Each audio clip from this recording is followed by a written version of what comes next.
आइए स्टूडेंट, अब balance sheet को हम एक क्वेश्चन के हिसाब से समझने की कोशिश करते हैं कि क्या दे रखा है। सबसे पहले देखो बेटे, आपने एक बैलेंस शीट ड्रॉ करना है। किसके नाम से? माधव के नाम से।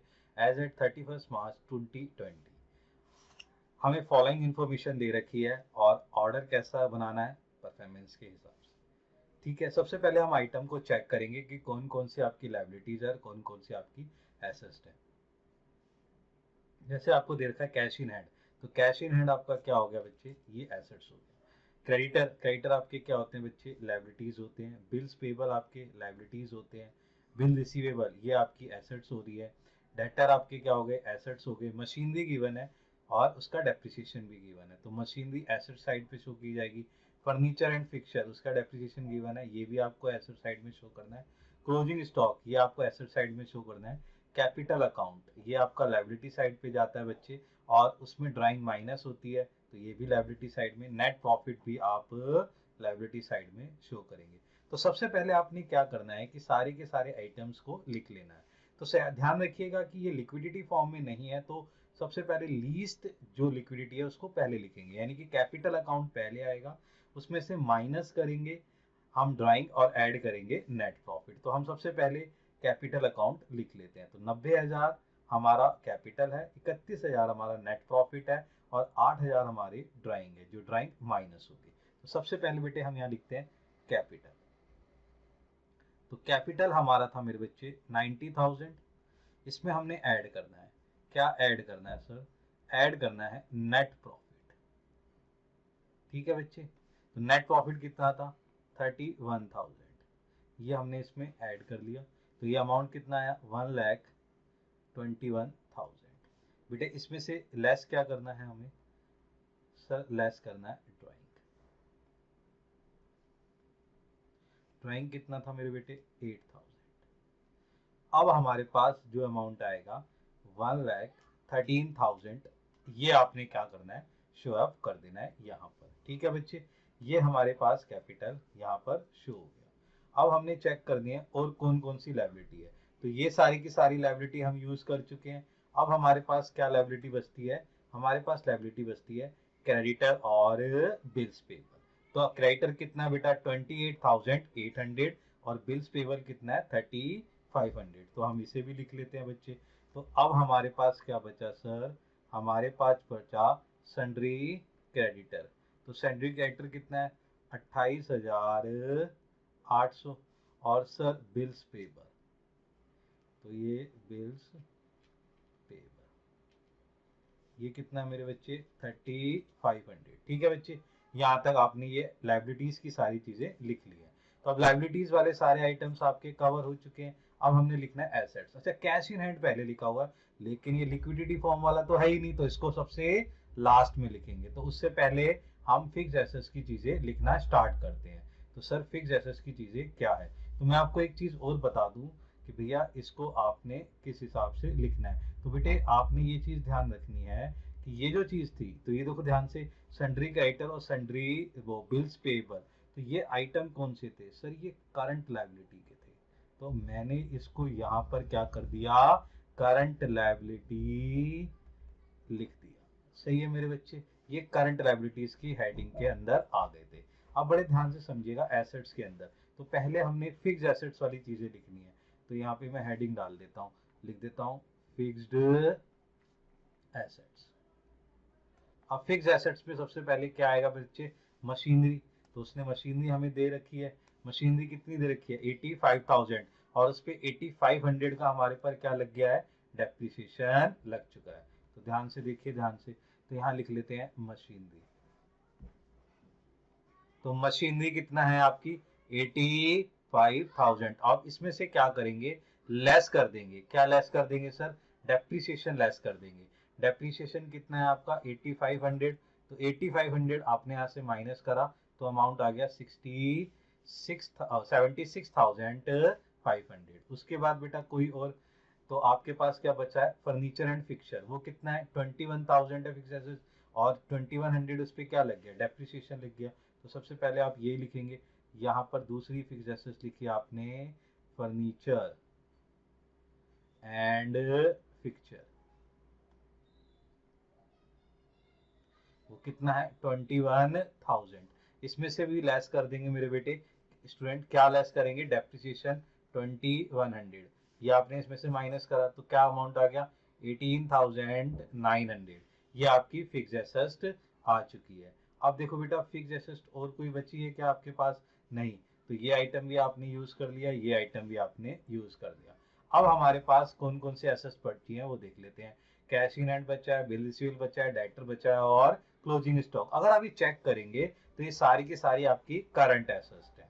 तो सबसे पहले हम करंट एसेट्स इसकी ग्रुप बना लेते हैं। तो ये आपका हो गया बच्चे करंट एसेट्स, ये आपका ग्रुप बन चुका है। इस ग्रुप में जो लीस्ट लिक्विडिटी वाली है वो पहले, फिर उसके बाद। तो सबसे पहले बेटे स्टॉक लिखेंगे। स्टॉक कितना है आपका 15,400। तो सबसे पहले आपने लिखा क्लोजिंग स्टॉक, कितना था क्लोजिंग स्टॉक 15,400। उसके बाद बच्चे ध्यान से देखेंगे कि हमारे पास और कौन सी चीज है, हमारे पास आता है बिल रिसीवेबल। सही है जी, तो सबसे पहले लिखेंगे बिल रिसीवेबल। तो बिल रिसीवेबल लिख लेते हैं बच्चे, कितना है 5300। तो बिल रिसीवेबल लिख लेते हैं बच्चे, यहाँ हमने लिखा बिल्स रिसीवेबल, कितना है मेरे बच्चे 5300। नेक्स्ट देखते हैं बच्चे क्या है हमारे पास। बिल रिसीवेबल के बाद हमारे पास सन्ड्री डेटर बचे हैं 18,000 के। तो सन्ड्री डेटर लिख लेते हैं। तो ये हमने लिखा जी सन्ड्री डेटर, ये कितना है मेरे बच्चे 18,000। अब हमारे पास एक आइटम बचा है, जो हमारा आइटम क्या है कैश इन हैंड। तो जो कैश इन हैंड है उसे हम पहले लिख लेते हैं। कैश इन हैंड कितना है 11,200। तो कैश इन हैंड तो कितना है बेटे 11,200। तो ये हमारे पास आइटम आ गए। ये सारी की सारी हमने एसेट्स लिख ली, ये सारी हमने लायबिलिटीज लिख ली। अब हमने क्या करना है, इनका टोटल करना है। तो हमारा जो टोटल है दोनों तरफ का सेम आना चाहिए बच्चे। तो इस साइड का टोटल करा तो हमारे पास अमाउंट आया 1,45,300। तो यहाँ पे भी कितना अमाउंट आ गया 1,45,300। तो बेटे आपने ये सीखा कि इस तरीके से अगर कोई भी आपको आइटम्स दे रखे हो और डायरेक्ट आपको बैलेंस शीट बनानी हो तो आप कैसे डायरेक्ट बैलेंस शीट बना सकते हैं। अब हम एक और नेक्स्ट क्वेश्चन देखते हैं, देखिए ध्यान से। इस नेक्स्ट क्वेश्चन में समझिए हमें क्या बनाना है। कहता है from the following trial balance, हमें नीचे ट्रायल बैलेंस दे रखा है। तो ट्रायल बैलेंस में मेरे बच्चे डेबिट साइड होता है और क्रेडिट साइड होता है। ध्यान रखिए, जब कभी भी डेबिट साइड होता है तो डेबिट साइड में बच्चे दो चीजें होती हैं। एक तो हमेशा हमें एसेट्स दे रखे होते हैं और हमें एक्सपेंस दे रखे होते हैं। क्या दे रखा होता है, एक्सपेंसेस दे रखे होते हैं। इसी तरीके से बेटा क्रेडिट साइड पे आपको क्या दे रखी होती है, ये आपको लायबिलिटीज दे रखी होती है। ये आपकी लायबिलिटीज हो गई हैं। और इसी तरीके से यहाँ पर आपको इनकम दे रखी होती है। तो ये दो चीजें आपने ध्यान रखा है कि क्रेडिट साइड पर क्या होता है और डेबिट साइड पर क्या चीजें होती है। अच्छा जी, हमें बनाना क्या है, prepare a trading account, profit and loss account of the year 31 March 2020 and balance sheet of the as the date. हमें बैलेंस शीट भी बनानी है, ट्रेडिंग अकाउंट भी बनाना है और प्रॉफिट एंड लॉस अकाउंट भी बनाना है। ये हमें सारे आइटम्स दे रखे हैं मेरे बच्चे, नीचे हमें क्लोजिंग स्टॉक दे रखा है। तो अब सबसे पहले आप क्या करेंगे, जितने भी आइटम्स आपको दे रखे हैं तो उसको आइटम्स को समझने के लिए हम उसके आगे कुछ सिंबल्स बना लेते हैं। जैसे डेटर, तो डेटर मेरे बच्चे कहाँ आता है, डेटर आता है सर बैलेंस शीट में। बैलेंस शीट में कहाँ आता है, ये एसेट साइड पे आता है। ठीक है बच्चे। ऐसी स्टॉक, स्टॉक कहाँ आता है मेरे बच्चे, स्टॉक हमेशा कहाँ आता है ट्रेडिंग अकाउंट में। ठीक है बच्चे। लैंड एंड बिल्डिंग ये कहाँ आते हैं, बैलेंस शीट में। किस साइड आता है मेरे बच्चे, एसेट साइड में। ऐसे ही कैश इन हैंड ये कहाँ आता है मेरे बच्चे, बैलेंस शीट में, ये एसेट साइड पे। ऐसी कैश एट बैंक ये कहाँ आता है मेरे बच्चे, बैलेंस शीट पे। कितनी साइड में, एसेट साइड में। वेजेस ये कहाँ आती है मेरे बच्चे, ट्रेडिंग अकाउंट में। बिल रिसीवेबल ये कहाँ आता है, बैलेंस शीट में। कहाँ पर, एसेट साइड पे। ऐसे ही इंटरेस्ट, देखो मेरे बच्चे हमेशा ध्यान रखो, इंटरेस्ट डेबिट साइड पे लिखा है तो ये मेरा एक्सपेंसिस है, तो ये कहाँ जाएगा, प्रॉफिट एंड लॉस अकाउंट में। इसी तरीके से बैड डेब्ट्स ये कहाँ जाएगा, प्रॉफिट एंड लॉस अकाउंट में। Repair profit and loss account में। फर्नीचर एंड फिक्सचर ये बैलेंस शीट कहाँ, एसेट साइड में। Very good. ऐसे ही डेप्रिसिएशन, तो ये डेप्रिसिएशन है ना हमारा, तो डेप्रिसिएशन हमें दे रखा है, तो ये डेप्रिसिएशन हमारा कहाँ जाएगा, प्रॉफिट एंड लॉस अकाउंट में। रेंट कहाँ जाएगा? प्रॉफिट एंड लॉस अकाउंट में। सैलरी कहाँ जाएगी? प्रॉफिट एंड लॉस अकाउंट में। ड्राइंग कहाँ जाती है मेरे बच्चे? बैलेंस शीट की लायबिलिटी साइड में। परचेज कहाँ जाता है? ट्रेडिंग अकाउंट में। Office expenses profit and loss account में। प्लांट एंड मशीनरी कहाँ जाएगी मेरे बच्चे? Balance side, asset side. सही है जी। इसी तरीके से कैपिटल कहाँ जाएंगे? बैलेंस शीट की लायबिलिटी साइड। इंटरेस्ट देखो मेरे बच्चे, इंटरेस्ट अगर क्रेडिट साइड है तो ये आपकी इनकम है, तो कहाँ जाएगी? प्रॉफिट एंड लॉस अकाउंट में। क्रेडिटर कहाँ जाएंगे? बैलेंस शीट की लायबिलिटी साइड पर। सेल कहाँ जाएगी? ट्रेडिंग अकाउंट में। बिल्स पेबल कहाँ जाएंगे? बैलेंस शीट की लायबिलिटी साइड पर। इसी तरीके से बेटा अगर ट्रेडिंग अकाउंट जो बनाने हैं, इसी तरीके से अगर हमें स्टॉक दे रखा है, अगर वो स्टॉक बैलेंस शीट यानी कि ट्रायल बैलेंस से बाहर दे रखा है, तो ये दो जगह जाता है। ये दो जगह कहाँ जाता है? एक तो ट्रेडिंग अकाउंट में, और एक कहाँ जाता है आपका? बैलेंस शीट के एसेट्स साइड में। तो ये दो जगह जाता है बच्चे स्टॉक, अगर हमें ट्रायल बैलेंस के बाहर दे रखा होता है। तो अब हम एक एक चीज को समझते हैं और इसको बनाने की कोशिश करते हैं। तो सबसे पहले हमें क्या बनाना पड़ेगा? ट्रेडिंग अकाउंट, जिससे हम ग्रॉस प्रॉफिट को निकाल सके। तो ग्रॉस प्रॉफिट को निकालने के लिए हमें ट्रेडिंग अकाउंट बनाना है। तो ट्रेडिंग अकाउंट का हमें फॉर्मेट पता ही है, तो हमें उसके बिहाफ पर अपनी चीजें लिखनी है। जैसे हमें लिखना है ओपनिंग स्टॉक और क्लोजिंग स्टॉक, फिर परचेज, सेल और डायरेक्ट एक्सपेंसेस। तो हम सबसे पहले बेटा ट्रेडिंग अकाउंट बना लेते हैं। तो ट्रेडिंग अकाउंट में लिखते हैं स्टॉक। स्टॉक है कितना मेरे बच्चे? ओपनिंग स्टॉक 1 अप्रैल का कितना स्टॉक दे रखा है? 50,000। तो ये स्टॉक हमें दे रखा है 50,000। और हमें परचेज दे रखी है, चेक करो ट्रेडिंग अकाउंट में परचेज भी हमें दे रखा होगा, परचेज भी दे रखा है। परचेज कितना है मेरे बेटे? 1,00,000 रुपीज। परचेज कितना है? 1,00,000 रुपीज। तो पहले ये दो आइटम हम लिख लेते हैं। तो यहाँ पे लिखते हैं हम टू ओपनिंग स्टॉक। ठीक है बच्चे, ये ओपनिंग स्टॉक कितना था? 50,000 रुपीज। ठीक है बच्चे, उसके बाद क्या लिखते हैं? To purchase. ठीक है बच्चे, अगर परचेज रिटर्न नहीं है तो डायरेक्ट लिख लेंगे परचेज। कितनी है हमारे पास परचेज? 1,00,000 रुपए। ठीक है बच्चे, उसके बाद अपने डायरेक्ट एक्सपेंसेस चेक करने हैं। तो ये एसेस्ट हमारा खत्म हो चुका है। तो और ये वाला भी एसेस्ट नहीं, ये रहा डायरेक्ट एक्सपेंसेस वेजेस। तो ये हमारे पास वेजेस आ गए, डायरेक्ट एक्सपेंसेस। तो हमें ये लिख लेते हैं बच्चे टू वेजेस। तो वेजेस कितना है हमारे पास? चेक कर लो मेरे बच्चे, वेजेस है 30,000। तो आपने वेजेस लिख लिया 30,000। ठीक है बेटे, डायरेक्ट एक्सपेंसेस हमारे सारे कवर हो गए हैं। उसके बाद देखो ध्यान से, ये ट्रेडिंग अकाउंट का ये आइटम पूरा हो गया, ये भी हो गया। चेक करो और कोई चीज़ है ट्रेडिंग अकाउंट में? परचेज हम यहाँ यूज़ कर चुके हैं, तो ये तो हो गए हैं। यहाँ देखिए सेल, तो ये हमारा क्रेडिट साइड वाला आइटम है। ये कितना है? 1,70,000। तो हमने ये लिखना है, तो आपने यहाँ लिखना है बाय सेल। सही है जी। कितना था? 1,70,000। अब हमारे पास सेल जो है, सेल के अलावा सेल रिटर्न तो है ही नहीं, तो सीधा सीधा हमने यहाँ लिख लिया। उसके बाद मेरे बच्चे चेक करो, क्लोजिंग स्टॉक रह गया था। सिर्फ क्लोजिंग स्टॉक कितना है? 1,00,000 रुपए, और कोई आइटम नहीं है। सारे हमने ट्रेडिंग अकाउंट के आइटम लिख लिए। तो अब यहाँ पे स्टॉक लिख लेते हैं, जो है बाय क्लोजिंग स्टॉक। तो मेरे बेटा स्टॉक क्लोजिंग स्टॉक कितना है? 1,00,000 रुपए। तो आपने ये 1,00,000 रुपए यहाँ लिख लिया। अब हम ये क्या करेंगे? इसका बैलेंस निकाल लेंगे, देखते हैं कि क्या चीज़ निकलता है। तो हमारे पास this side is more than credit, credit side हमारी ज़्यादा है। तो ये आ गया 2,70,000 रुपये। तो आपने यहाँ लिख लिया 2,70,000 रुपीज़। तो यहाँ बैलेंस शीट जो निकल के आया वो क्या निकल के आ गया? Gross profit. इन आइटम से माइनस करेंगे तो मेरे पास कितना आ जाएगा? 90,000। तो 90,000 मेरा क्या निकल के आ गया बच्चे? ग्रॉस प्रॉफिट निकल के आ गया। अब इस ग्रॉस प्रॉफिट को आप कहाँ ट्रांसफर करेंगे? प्रॉफिट एंड लॉस अकाउंट में। तो सबसे पहले यहाँ लिखो बाय ग्रॉस प्रॉफिट। तो मेरे बच्चे ग्रॉस प्रॉफिट कितना है? 90,000 रुपये। तो तुम्हारा 90,000 रुपये यहाँ पे आ गया। अब हमें प्रॉफिट एंड लॉस के अलावा जो खर्चे हैं वो चेक करने हैं प्रॉफिट एंड लॉस के। तो चेक कर लेते हैं प्रॉफिट एंड लॉस के एक्सपेंसेस कौन कौन से हैं। तो प्रॉफिट एंड लॉस के एक्सपेंसेस देखो बेटे, सारे ऊपर बैलेंस शीट ट्रेडिंग लिखने से ना यही फायदा होता है। तो हमारे पास ये आ गया, देखो इंटरेस्ट आ गया, बैड डेट्स आ गए, रिपेयर आ गए। तो ये कौन कौन से हैं? इंटरेस्ट कितना है? 20,000। बैड डेट्स कितना है? 2,000। रिपेयर कितना है हमारे पास? 5,000। सही है जी। तो ये हमारे पास आ गए। रिपेयर एक बार देख लेते हैं, ये कितना हो गया हमारे पास? सॉरी, इंटरेस्ट इंटरेस्ट कितना है मेरे बच्चे 2000, और बैड डेट्स कितना है 5000, और रिपेयर हमारा 3000 है।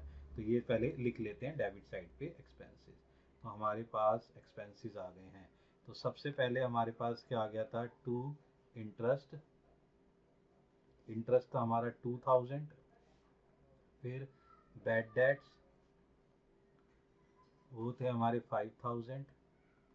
फिर रिपेयर, ये रिपेयर था हमारा 3000। क्लियर हो गया बच्चे। इसके बाद देखते हैं हमारे पास ये एक्सपेंसेस कवर हो गए, ये भी कवर हो गया, ये भी कवर हो गया। और कोई एक्सपेंसेस हमारे पास मेरे बच्चे, डेप्रिसिएशन आ गया, रेंट आ गया, और सैलरी आ गई।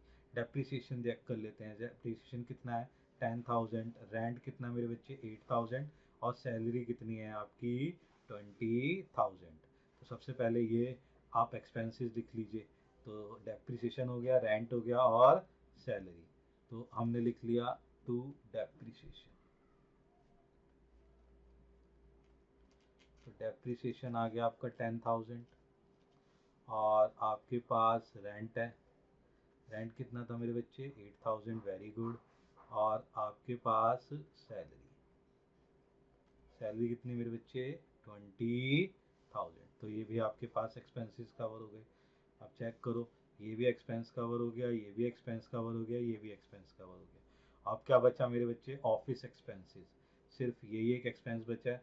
ऑफिस एक्सपेंसेस है कितना सर 25,000, ये भी फिर कवर हो जाएगा। तो सबसे पहले यही लिख लेते हैं मेरे बेटे, टू ऑफिस एक्सपेंसेस। सही है बच्चे। ऑफिस एक्सपेंसेस कितने थे 25,000। अब हमारे पास चेक करते हैं क्रेडिट साइड पे कुछ है।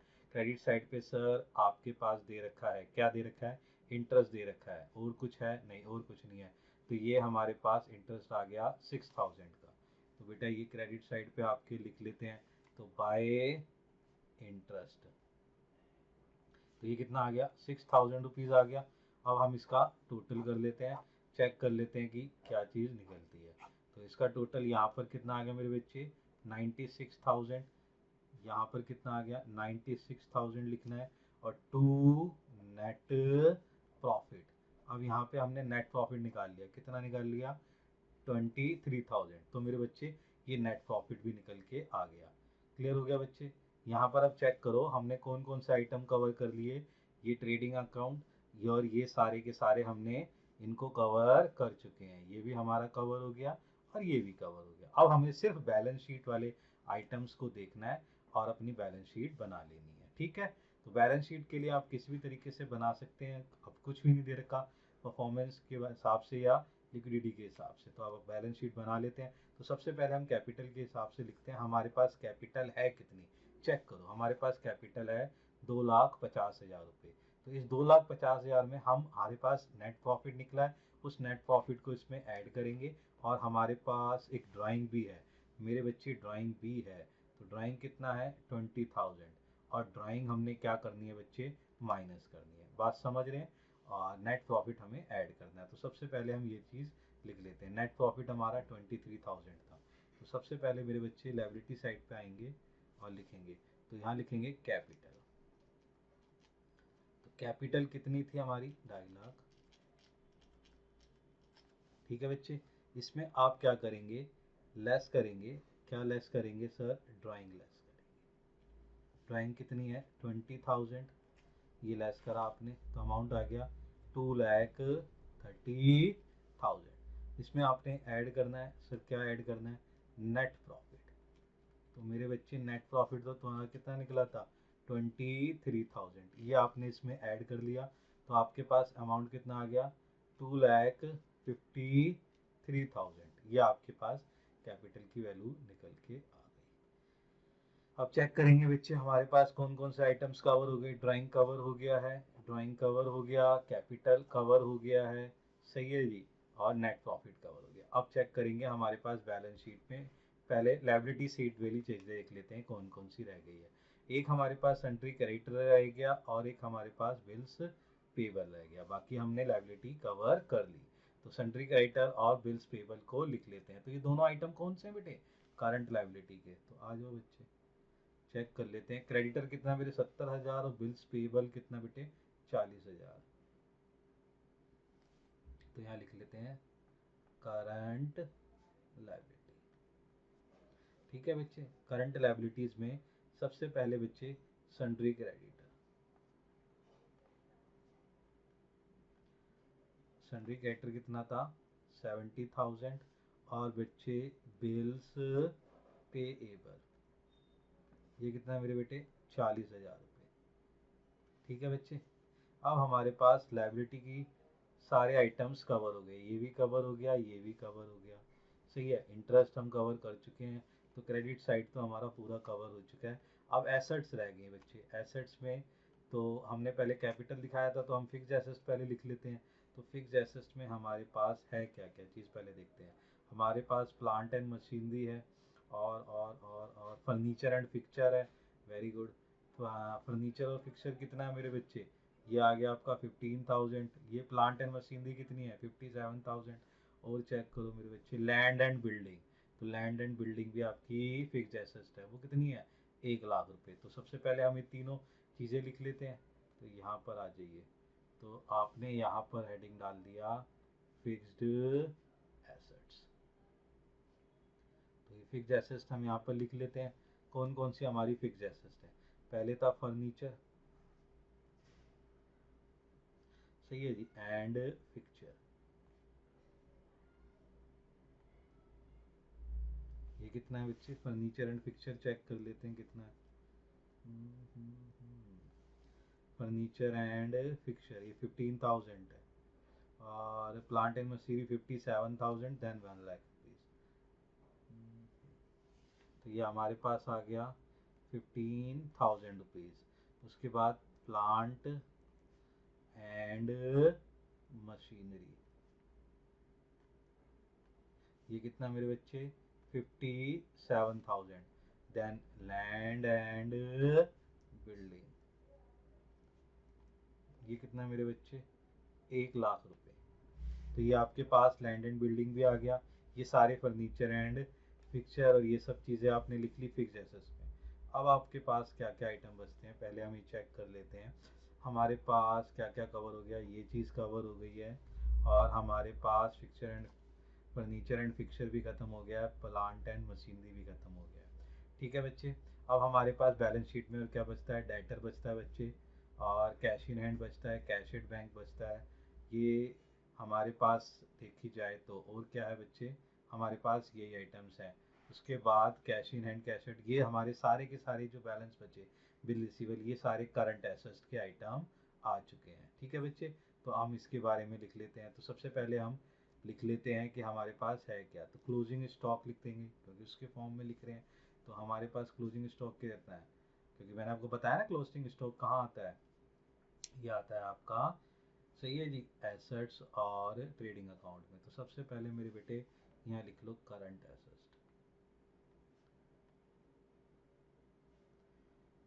ठीक है, यहाँ पर स्टॉक लिख लीजिए। स्टॉक कितना था मेरे बच्चे 1,00,000 रुपये। Very good. उसके बाद चेक करिए आपके पास डेटर, डेटर कितने मेरे बच्चे 15,000। उसके बाद बिल रिसीवेबल कितने मेरे बच्चे 20,000। तो लिख लीजिए, ये आपके पास आ गया मेरे बच्चे डेटर। डेटर कितना है आपके पास, डेटर था आपका 15,000 और बिल रिसीवेबल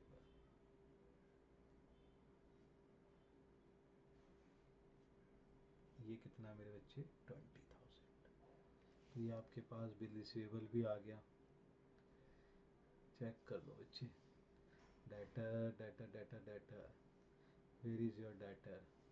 डेटर 15,000 रुपये कवर हो गया और बिल रिसीवेबल, ये बिल रिसीवेबल कहाँ है मेरे बच्चे, ये रहा, ये भी कवर हो गया। अब आपके पास क्या बचा, कैश इन हैंड और कैश एट बैंक। बैंक कितना है 40,000, cash in hand 16,000। Cash at bank और cash in hand, cash at bank, सही है जी। कैश एट बैंक कितना था बेटे, कैश एट बैंक 40,000 रुपीज़ और कैश इन हैंड ये कितना है मेरे बच्चे 16,000 रुपये। अब आप ये सारे के सारे आइटम्स लिख चुके हैं, अब इनका आप टोटल करिए। ये आपका टोटल मेरे बेटा सेम आना चाहिए। तो ये टोटल आ गया आपका 3,63,000। तो 3,63,000। तो इस तरीके से आप अपनी बैलेंस शीट को तैयार कर सकते हैं। ठीक है बच्चे, प्रैक्टिस करिए इसके बाद।